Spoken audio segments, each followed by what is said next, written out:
Did you know that the historic Hill community in Easton is the oldest continually occupied African American neighborhood still in existence in the country? Talbot County is also the birthplace of famous writer, statesman, and abolitionist Frederick Douglass. Not only that, but his living relatives still call Talbot County their home, and those descendants of Douglass are carrying on his work of championing human rights. We'd like to introduce Terrence Bailey Sr. He is the founder of Operation Frederick Douglass on the Hill. Thank you for being here this afternoon. Yeah, good Thanks to see you. Yeah, can you explain your relation to Frederick Douglass? I am the 5 times great-grandson of his brother Perry, his older brother, the firstborn of Harriet Bailey. Okay. Very cool. All right. So what compelled you to start this organization? It's one of the things I noticed, like when we did the genealogy, and what have you, and one of the questions in my mind was, you know, how would African American kids act if they knew where they came from? So, like, if you're a relative of, let's say, William Still, whose family are the architects of the Underground Railroad, how would you have done better in school if you had known better? You know, if you had known more about your genealogy. And for what I've seen, I think that's true. Knowing where you come from, and some people can be the difference between a master's degree or the penitentiary. Because if you know that you come from something, you act like you are something. A lot of times when you think you come from nothing, you feel like you are nothing. It's interesting. That makes sense. I like that, yeah. Tell us a little bit about the mural on the rail trail. The mural was commissioned by the family of Michael Rosado, who did the Take My Hand mural of Harriet Tubman. Did the mural. The mural is a 400-year history of African Americans coming into Oxford, Maryland, to the slave docks in Oxford, Maryland, and all the way from that point all the way to Kamala Harris. Okay.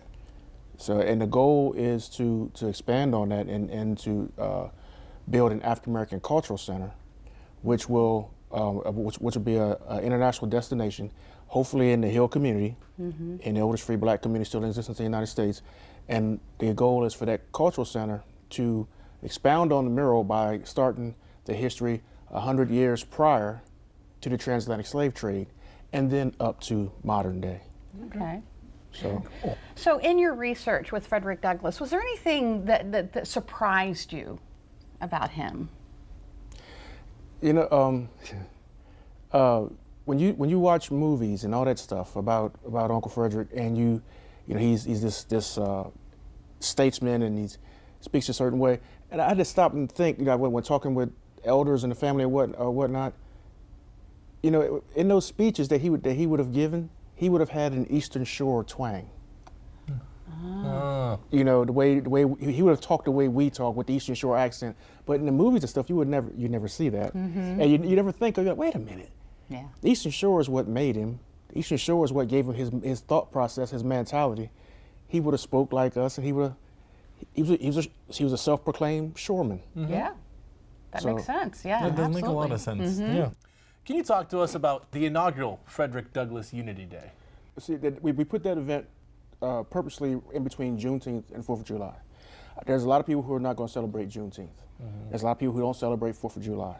So Unity Day is a day for everybody to come together, Eastern Shore style, over hot crabs, some nice fried catfish, all you can eat fried chicken. Actually, the catfish, the corn on the cob, and the fried chicken is all you can eat for $60. There'll be a car competition, classic car competition, motorcycle, truck. We got trophies, handing out trophies.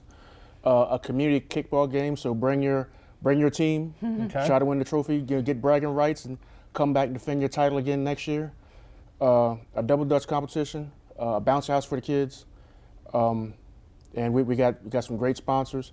So this event is to bring together people who wouldn't ordinarily come together over some hot crabs and cold beer, which is co-sponsored by the VFW of Easton, and we have the Tillman Seafood Company is supplying 150 pounds of catfish. Wow. And we got 150 pounds of catfish, 20 bushels of crabs, and 10 cases of chicken. Please come by this. I'm sold. So where and when is the event? It's at the VFW in Easton, by the Amish Market. It starts on Saturday, the 29th at 2 o'clock, and we're going to go until it gets dark.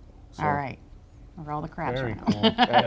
and everything is going to be steamed and fried right in front of you. Ooh. There's nothing coming pre-cooked, and it's being catered by Thomas Catering, Salisbury, Maryland. India Thomas is going to be frying up everything right there in front of you. All right. Terrence Bailey, thank you so much for coming in. Thank you so much. Thank Thank you for for all having me. you do.